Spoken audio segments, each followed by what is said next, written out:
make the, we probably should have made these bigger, don't you think? Ethics, accountability, transparency, probably should have made it bigger, but. Bigger letters. Hopefully you can see that on the Channel 6 News, though. You think it's big enough, Tim, where they can see that on the Channel 6 News, or will they have to really squint? I don't know. All right. I hope it'll be on there. Well, I wanted to welcome everybody. We got a lot of respected people. Billy's here. He's been doing a great job. The dean is here. Welcome. David Eggert, and I don't know where you get these scoops, man, but you've been crushing it lately and highly respected, and we know that I'm the newsmaker of the year. It's a consensus position.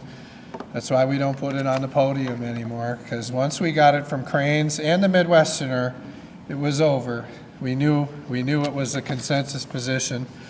But I was very excited to learn. So it is, you know, they call it, what do they call it, Craig? Sunshine Week? Yes. It's your favorite week of the year? Yeah, be one of them, I guess. See, some people celebrate St. Patrick's Day, but not Craig. He celebrates Sunshine Week. Does it always fall on St. Patrick's Day?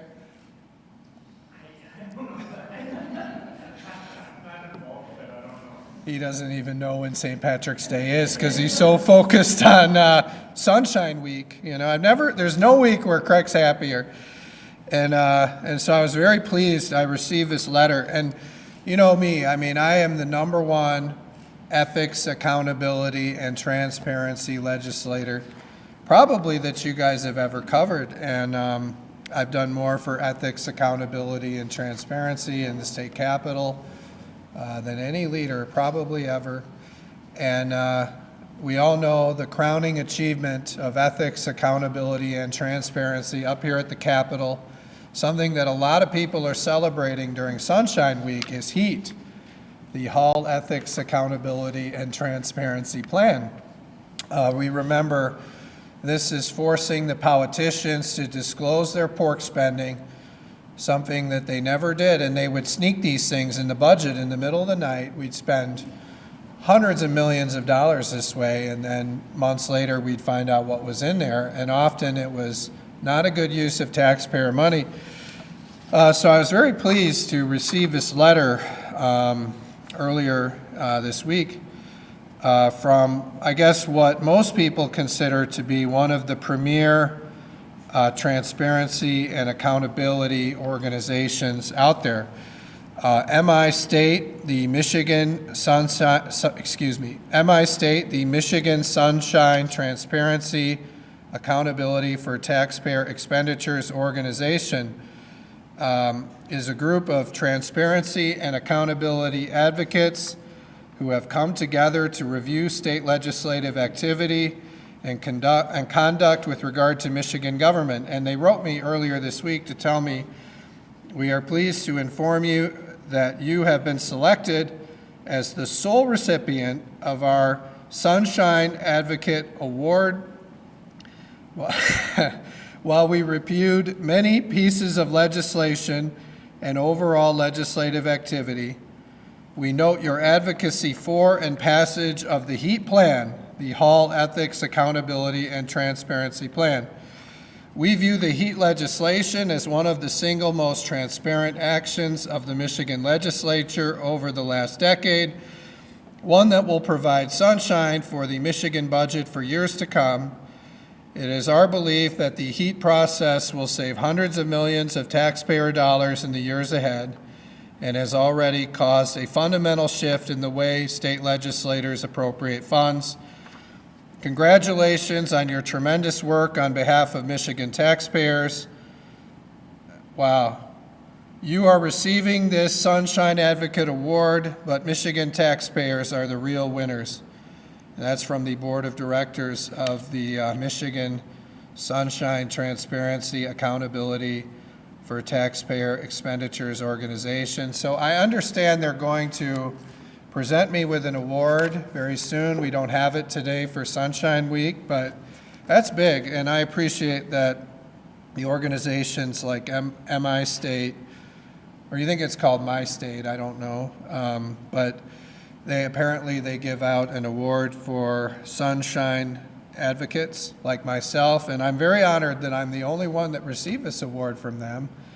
But it makes sense. What we did to bring transparency to state government through HEAT, the Hall Ethics, Accountability, and Transparency Plan, certainly the most significant transparency legislation to pass in many years, probably decades, and get signed into law. And that never would have happened without me. The Democrats were never going to do it. The governor was never going to do it.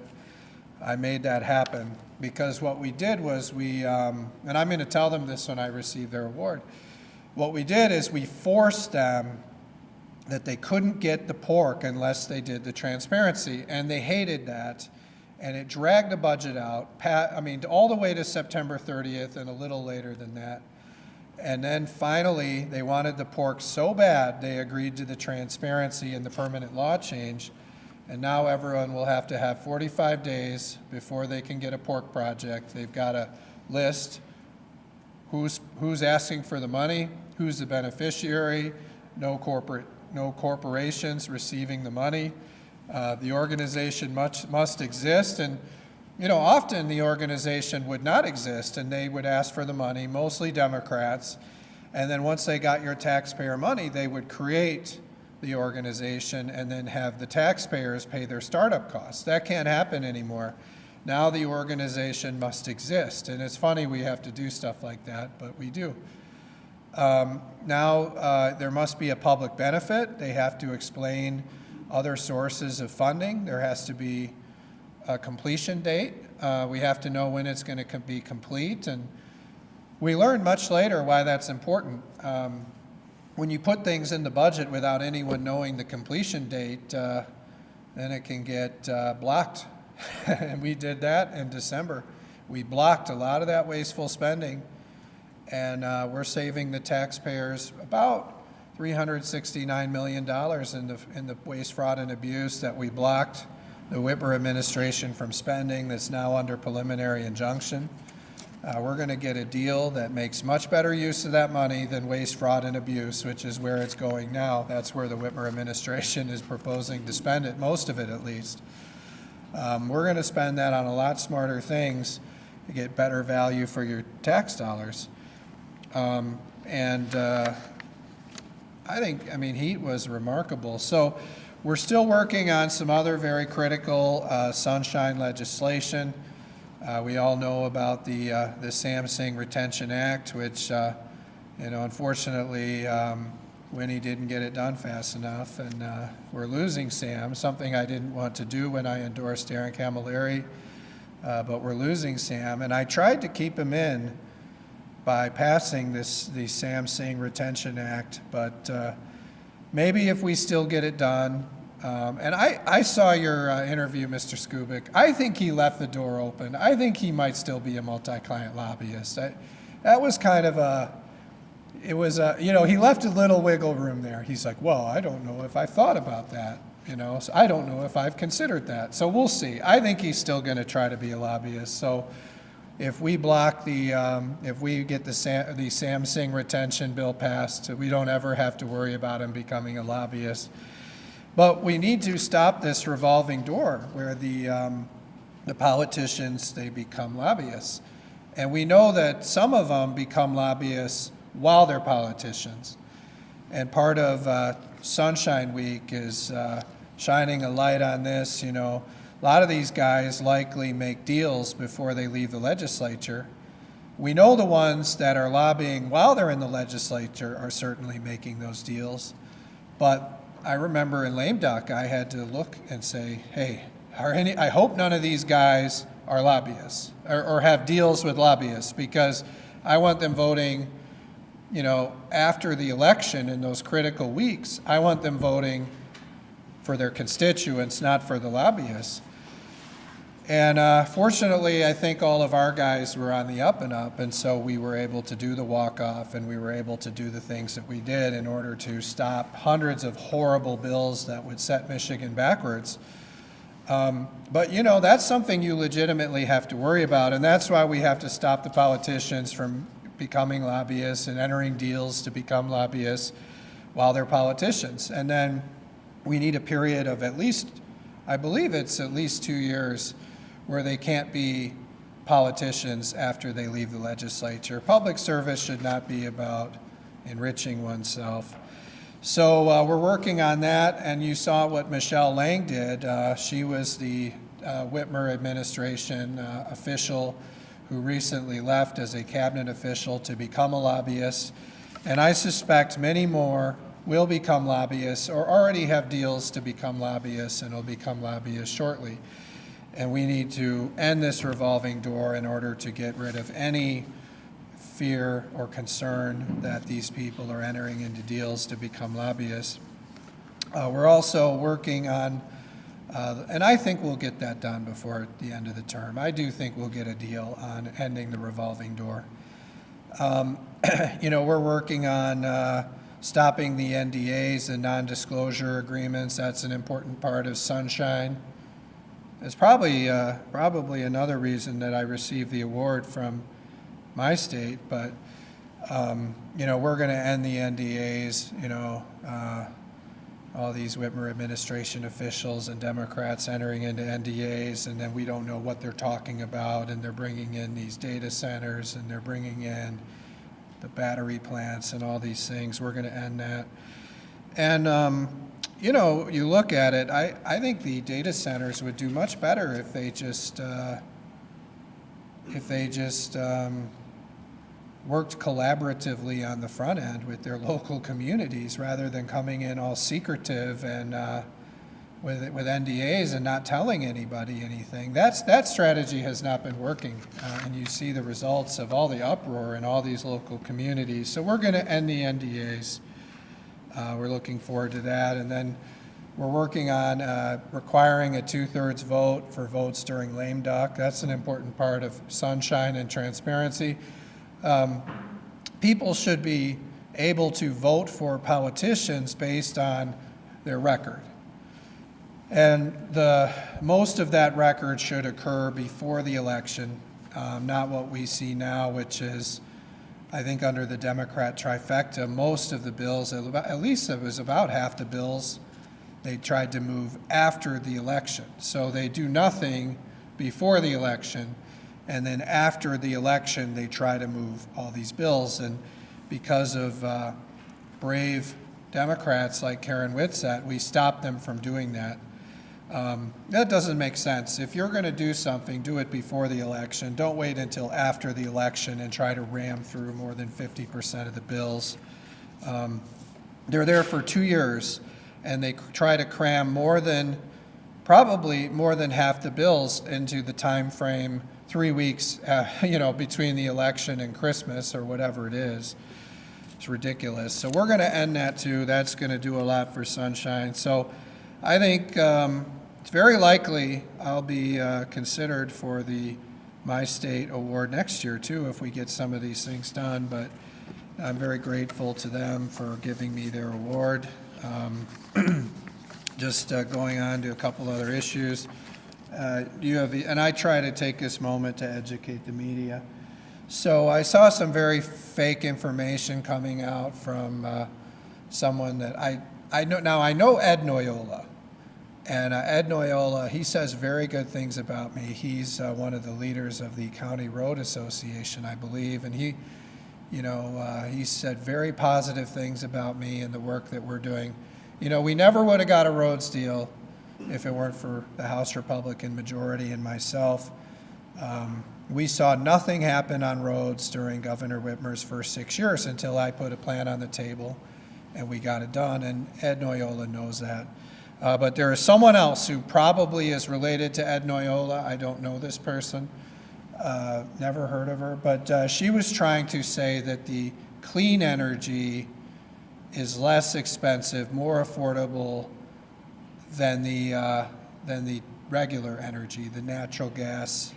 And that's just not true. That's a ridiculous statement. It is now the consensus position that, and everyone agrees with this other than this one person, Noyola, everyone else agrees. It's a consensus position that that these clean energy programs are making energy bills go up.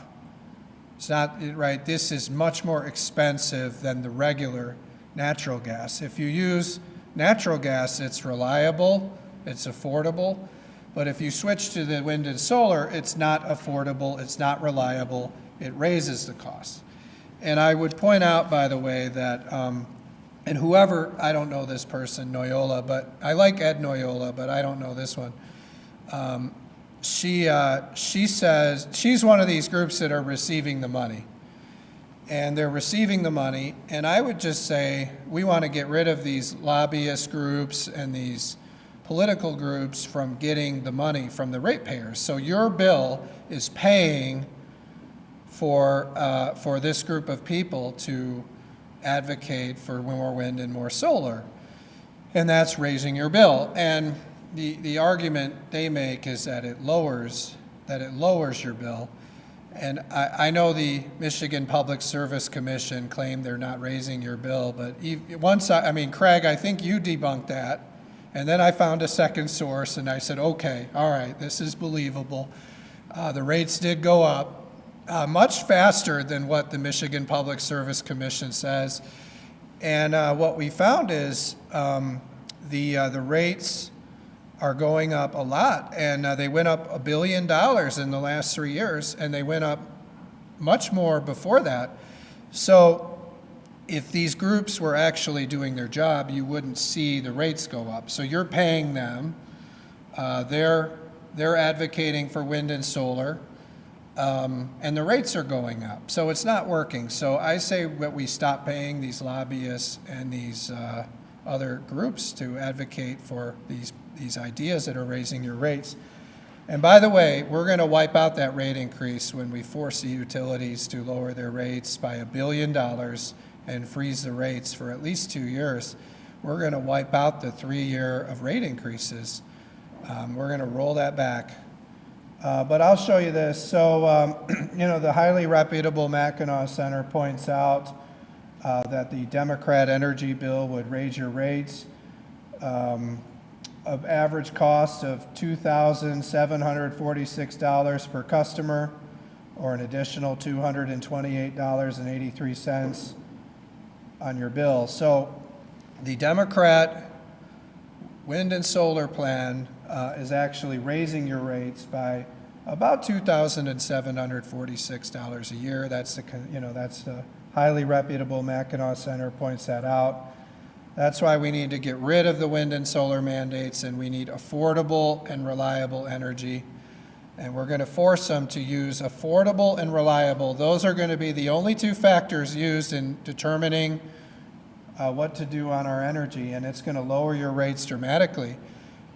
It's going to lower your rates by $500 instead of raising your rates by $2,746. If we actually allow the natural gas and we focus on what's affordable and reliable, your rates will go down $500 a year instead of going up under the Democrat, what they call clean energy plan, which will raise them $2,746.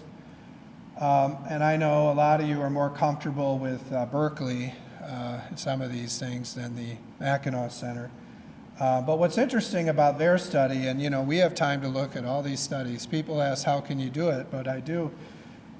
This points out that these renewable portfolio standard growth requirements are likely to increase prices if the RPS requires more renewable energy than would otherwise be delivered by the market alone.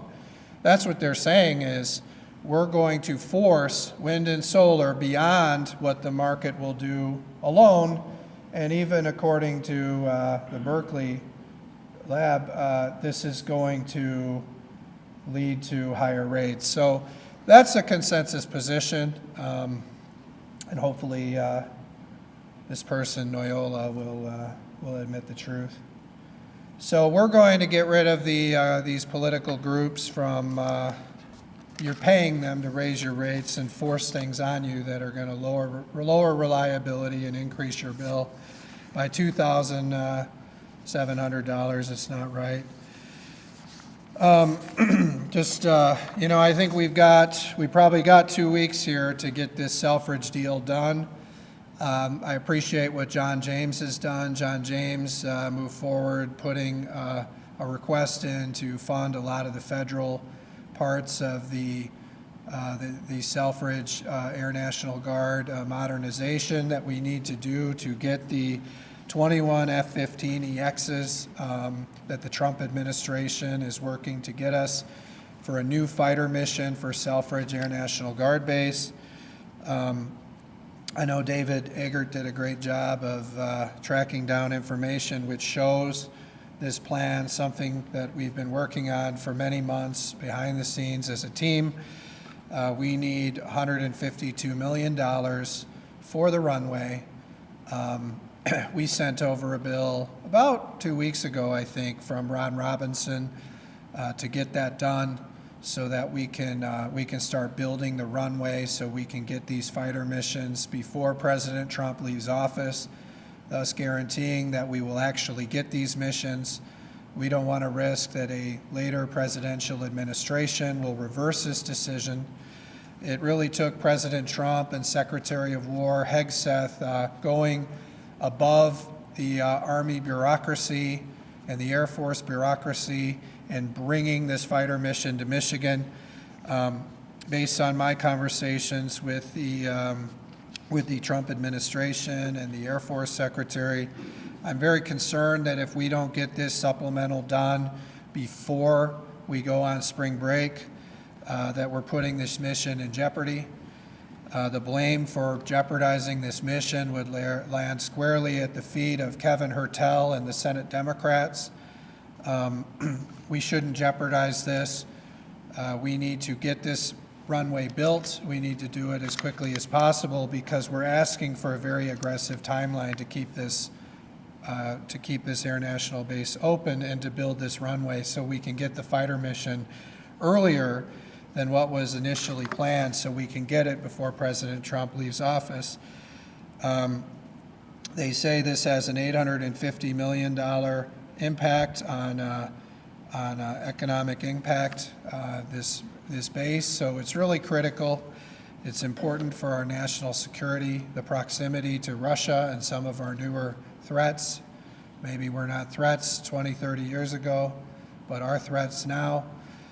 Selfridge is the right place to put this, and so we need Kevin Hertel and the Democrats to pass this before they go on a spring break.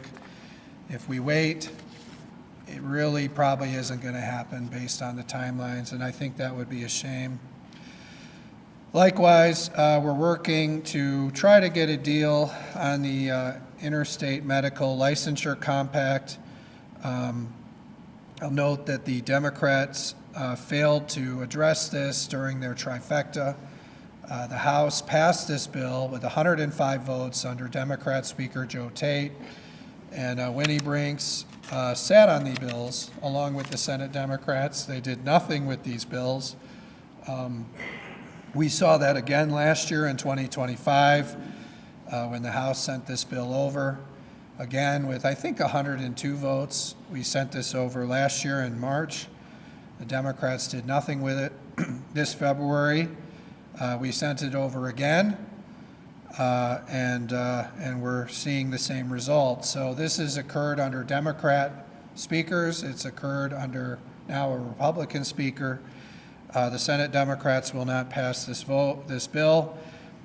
Because of that, 8,000 doctors are at risk of losing their medical licenses, and we're told this could impact over 100,000 patients daily throughout the state if these doctors lose their license because they're no longer licensed to practice in the state of Michigan because Senate Democrats won't move this bill. I'm hopeful that Darren Camilleri will do the right thing.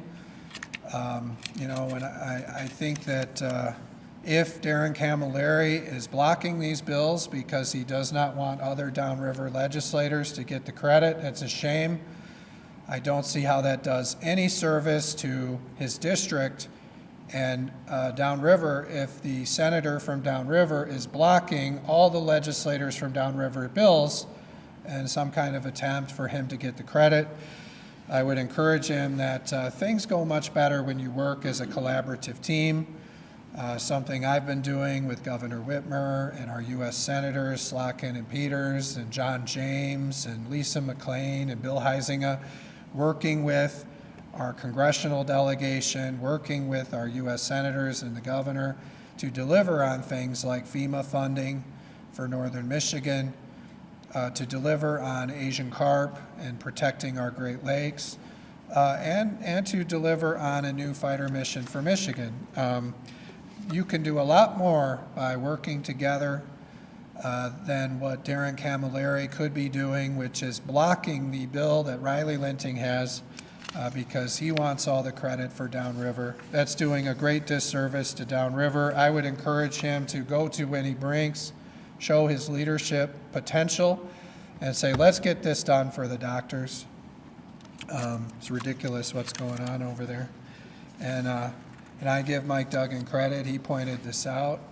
He pointed out that, the Democrats, they didn't pass this when they had majority in the Senate. Mayor Duggan has said that the Democrat trifecta did nothing. He's right about that, by the way. And what we see here now is a dysfunction likely occurring because Darren Camilleri does not want other legislators in his district to get credit. It's a shame. There's enough credit to go around for everybody if we drop all this nonsense and get these bills done. And I would just argue that what Darren Camilleri is likely doing here is just making the case for why so many Democrats are leaving the Democrat Party and supporting Mike Duggan and not them. Now, you all know that I'm working on property tax reform, the biggest property tax reform in Michigan's history, $5 billion property tax cut. We're going to eliminate the state property tax. We're going to eliminate the pop-up tax. We're going to eliminate the real estate transfer tax and the personal property tax. And this is going to save the average Michigander well over $1,000 a year. It's going to be a big deal. And the great news about this is we're making, and we talked about how we're making the lobbyists pay for it. They're going to pay for this, your property tax cut. The telemarketers are going to pay for it. I know the people behind the robocalls are going to pay for it. We talked about the limousines and the country club memberships and the private jets. Also, we're going to make the collection agencies pay for it.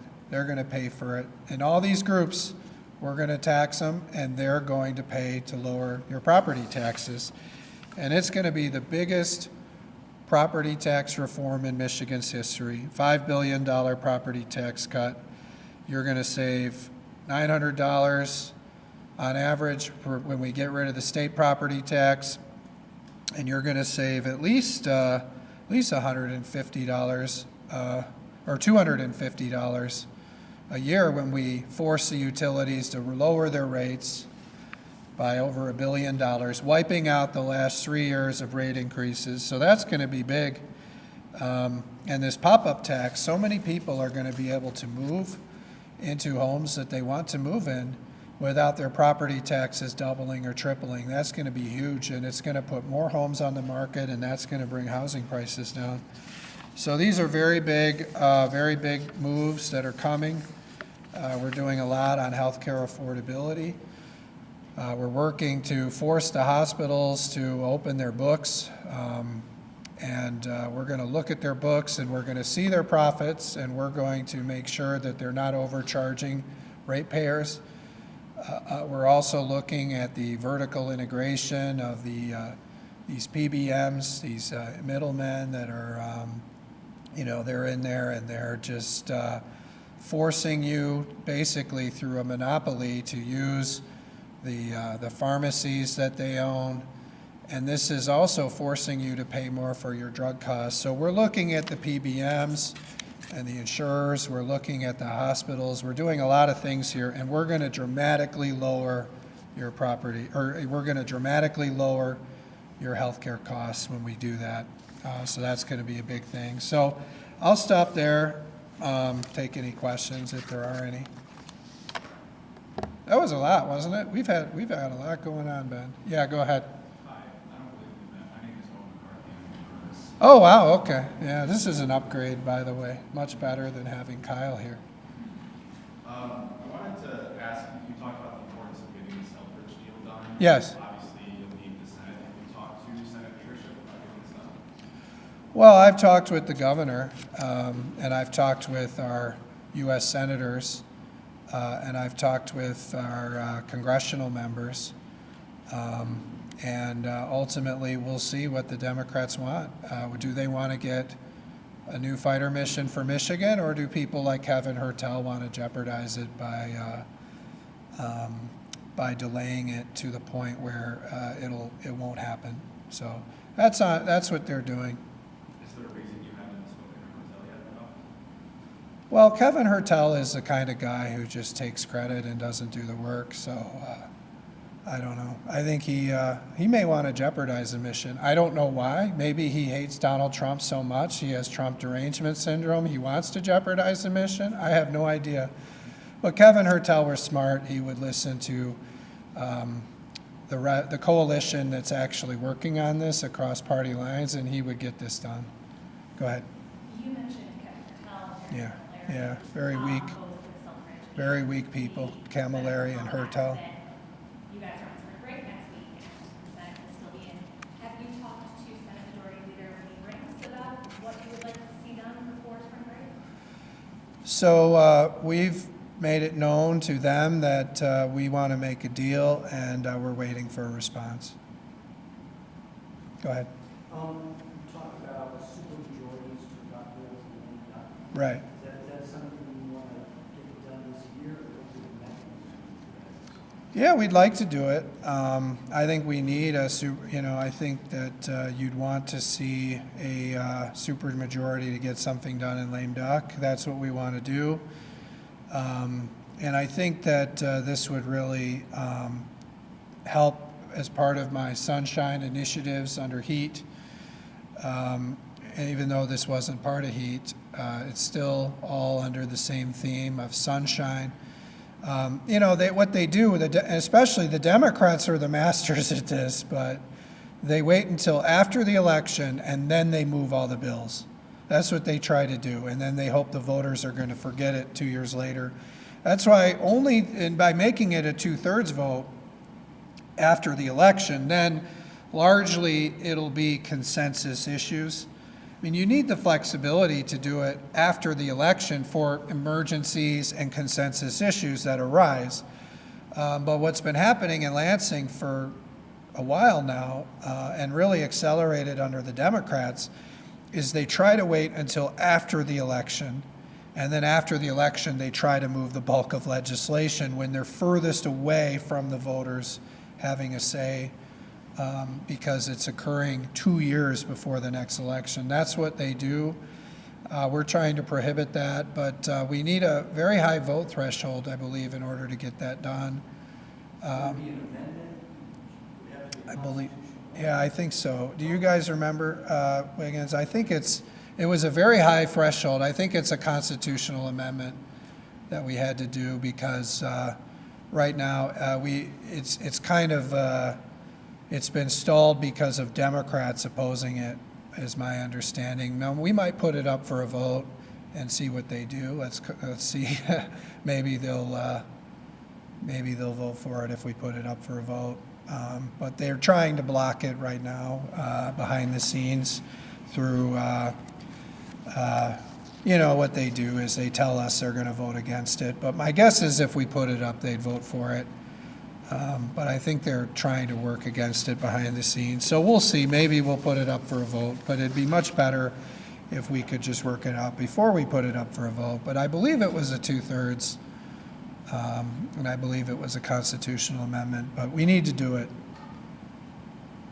Yeah, go ahead, Craig. I'm looking at a letter here that House Democrats sent to Jay Boyer today. Uh-huh. Where they're asking, I don't know if you've heard about this, they're asking House oversight to investigate the relationship between Jeffrey Epstein and Interlochen Center for the Arts, the school that he has been found to provide money for and whose data. Is that something that you would like to see the House Oversight Committee look into or not? Yeah, I'm not familiar with that, so I'll have to take a look at the I letter. just gave you some of the details. Yeah, Do you think that they should look into it? yeah, I'm not familiar with it, so we'll have to look at it. So thanks for telling me that, Craig.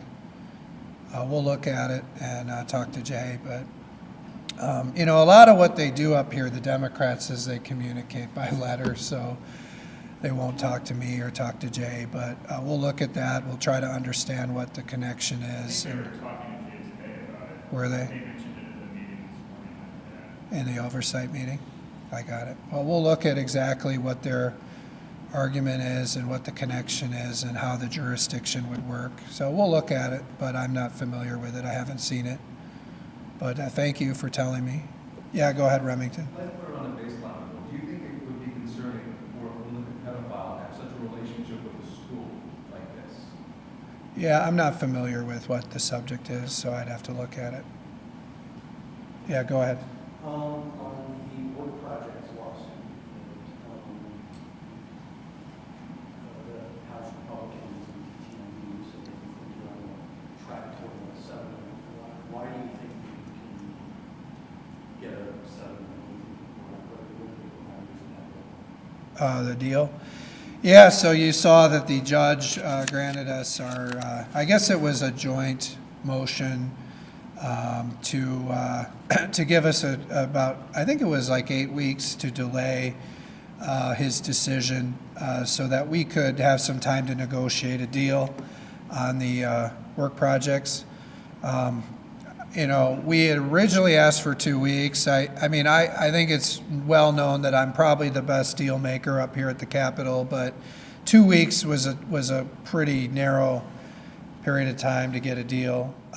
And you know that the Democrats, they're going on a vacation here for a few weeks on spring break. And I mean, I'll be up here at the Capitol, but the Democrats, you know, they won't be here. So we needed about 2 months because you have the legislative spring break in there.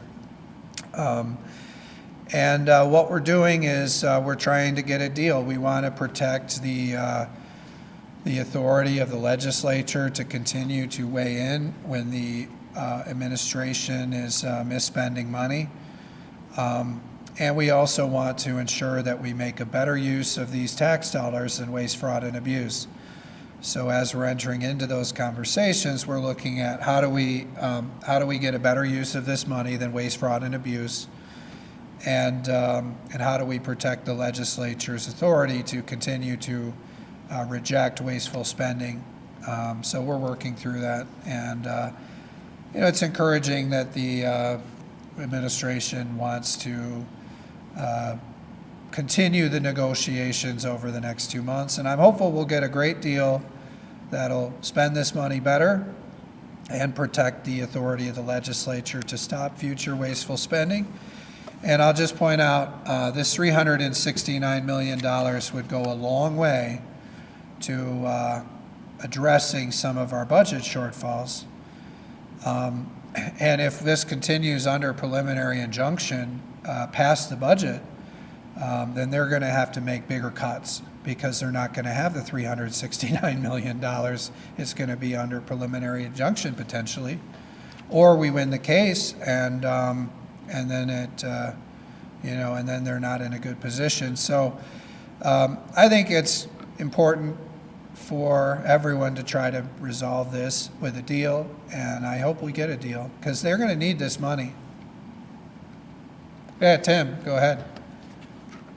My apologies if this question has been asked, but have you briefed the governor yet on your property tax stuff? You cheat on? We haven't talked about the property tax yet. I know she was in DC last week. So I think she was in DC last week, and we didn't get a chance to talk about it yet. And have you finalized the list of who you're going to tax? We're still working on it, but I did point out earlier, as we're finalizing this list, we've added the collection agencies. We're going to tax them, and the people behind the robocalls and the telemarketers. So we're adding that to the list as we're going through this of who we're going to tax. And we're going to tax the collection agencies, and that's going to lower your property taxes. And we're going to tax the telemarketers, and that's going to lower your property tax. And the robocalls, all those annoying robocalls that people hate, we're going to start taxing them, and that's going to lower your property taxes. And that goes along with the ones we've previously mentioned, like the lobbyists, they're going to pay the tax. And a lot of the, you know, the other luxury services. So that's going to be, I think that's a pretty good trade, is we tax the telemarketers, we tax the robocalls, and then your property taxes get cut. So as we're adding to the list, we added those things in. So we're finalizing the list. And I think once it's final, then we'll go and brief the governor. Get her feedback. But, you know, we're going through this very carefully. I wanted to make sure that we exempted a lot of the what I would describe as the essential services, like personal care, landscaping, healthcare services, car repairs, child care, veterinary services, household repairs. We wanted to make sure that we exempted those things. And really, it's these luxury services and some of these things like lobbying and collection agencies and telemarketing and robocalls and political ads that are, and the political consultants that are paying this tax. Go ahead, Craig. Some of the services other states tax. Uh-huh. Car washes, are you gonna tax car washes? No, we're going to exempt those. Exempt car washes? Yeah. What about snow removal? I'd have to get back to you on that one. I don't know. Possible you might tax I don't think it is possible, but I'd have to look at it. Again, we're looking at the way we tried to structure this is, for the most part, those essential services we're not taxing, and the more luxury services we would tax. And then as you get to the business-to-business transactions, it's not the easiest to do it. That's why we're taking our time with this to get it right. But on a product, I'll just, hold on. So on a product, like when you manufacture an engine, the things in the supply chain are exempt from the taxation. We try to mimic that as much as we can through the service tax in a similar way. But if we bought office supplies, that would be taxed even if you're a business. And so we try to apply the same principles of taxation to the plan. So are you thinking this would be a value-added tax? No, it's not, because it's not going in the supply chain. That's what I just said. So it's the same principle of taxation that we have for manufacturing, right? Which is, in manufacturing, you don't tax the parts and then the bigger parts all the way to the end. You wait until the end and then tax. We try to mimic that as much as possible with the service tax. So, services are not as clean as goods and products, but our attempt was to not provide a value-added tax, right? Which is why we exempt things along the supply chain that are services. But you have those ancillary products that are taxed, just like you would have the ancillary services, like lobbying. Except the lobbyists will pay the tax. Because, Tim, these lobbyists are making so much money. I saw the story that they've spent record numbers on lobbying. They can eat the 6% tax. They don't have to pass it on to their clients. They can eat the tax, and they're doing just fine. Go ahead. If this has been asked, I apologize, but how do newspapers factor this in? Are you talking about newspaper subscriptions, newspaper publishing? I guess a lot of Yeah. people- My understanding is the publishing, that would be taxed, newspaper publishing. And that makes some sense to most people. So it wouldn't be like I buy subscription to Detroit News or something else and then I get taxed for that subscription. Again, you're getting into the nuances, but generally a newspaper would be a good, but the publication service would be taxed. If they were contracting for like a publication service, So probably. you don't think newspapers as a product should be taxed? It could be taxed, but a product isn't under a service tax. You know what I'm saying? It would be under a sales tax on goods if it was a newspaper. Just like this microphone. If you bought this microphone, you would pay a 6% sales tax. You're not wanting to extend a tax to the sale of a print newspaper. Correct, because that would be a product, a good. That would not be a service. We're not expanding there's a lot of things exempt from the sales tax. Food is exempt from the sales tax.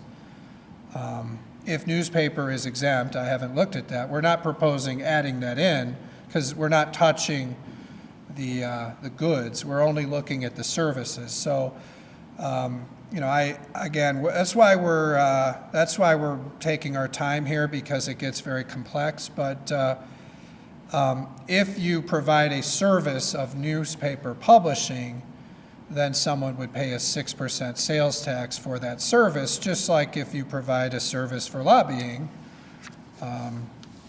except the lobbyists are going to pay for it because of their record profits. One other service I was Yeah. going to ask about, delivery. People get Amazon delivery. Is that a service that you're looking at? I'll have to get into the details on that with you later. I don't recall whether that's in. I think I spent a lot of efforts trying to deal with delivery and installation, and I know we're trying to exempt that, but I don't know where that'll wind up in the final plan. I'll have more to announce next time. Yeah, go ahead. To follow up on the medical license issue, Uh-huh. why not just have the House pass what the Senate has, the Senate, I think it's their argument is they have sent the House bill, the House has sent the Senate bill. Yeah, so just to kind of go through the timeline again, when Joe Tate was Speaker in 2024, the House passed this bill under Democrat House with 105 votes. Senate did not act on it. In 2025, we passed the bill in March. I think it had 102 votes. The Democrats did not act on it. So then we sent it again this year in February. So this is the third year in a row that the House has sent the bill to the Senate. Senate is again sitting on it. My understanding is it's very likely this is because Darren Camilleri does not want his local colleagues to get public acts. I think that's ridiculous. It's working against his own community to block some of the local state reps from getting their bills. So I think instead of blocking Riley Linting from getting the bill because the Democrats are concerned about her upstaging Darren Camilleri. And by the way, for those of us who were there at Moz, you guys remember that? We were there. It was me, Darren Camilleri, Riley Linting. We were there to celebrate no tax on tips, overtime, and Social Security. And we were there downriver. And Riley Linting upstaged Darren Camilleri there. Go watch the tape. She upstaged him big time. She did a great job at that bill signing. And she really had a lot to do with that legislation and the budget we got. And I think ever since then, Darren Camilleri doesn't want her upstaging him again, and so he's blocking her bill. That's what many people are telling me, many people in the know. So we can just stop the games. I don't think we should encourage the political games. Roger Houck, who's the sponsor of the Senate bill, he's told me, and he said publicly, that they should just pass the Riley Linting bill. I agree. We can get a lot more done if we're not selectively blocking our colleagues' bills and working against our own communities the way that Darren Camilleri appears to be doing.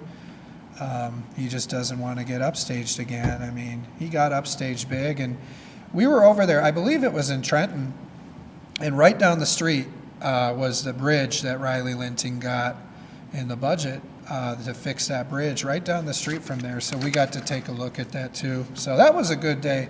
And I predict we're going to have another good day for downriver and the rest of the state when Darren Camilleri does the right thing and helps us release this bill so we can protect 8,000 doctors' licenses. I think he'll do it. I endorsed him for Democrat leader for a reason. I saw the potential in him, and I think he'll do it. I think he will. He'll come to his senses. This is too important. I mean, there's 100,000 Michigan patients who are not going to have a doctor if this thing doesn't get done before spring break. Just like how we're jeopardizing the fighter mission in Michigan if we don't get this new money for Selfridge to start construction on the runways before spring break. All right. Oh, go ahead. If I could just circle back to the Selfridge bit. Yeah. You suggested that Bertel has been hesitant of taking this up, and then you have Right. to vote in. If we're to assume that you might be looking at something to sort of sweeten the deal in the supplemental, is there anything you would be amenable to sort of add into the supplemental if you were to sort of get some more buy-in from Democrats? No, we need to pass the supplemental for Selfridge Air National Guard Base clean. We're running out of time. We really have to get this done before the end of spring break, and so we shouldn't jeopardize the fighter mission for the state of Michigan by trying to stuff pork into the supplemental. We need to do this clean, and then we can have other discussions. I mentioned there's negotiations going on the work project money, the $369 million that's under preliminary injunction because of our successful court challenge of the Dana Nessel opinion. So there's other ways. I mean, some people will want a book closing.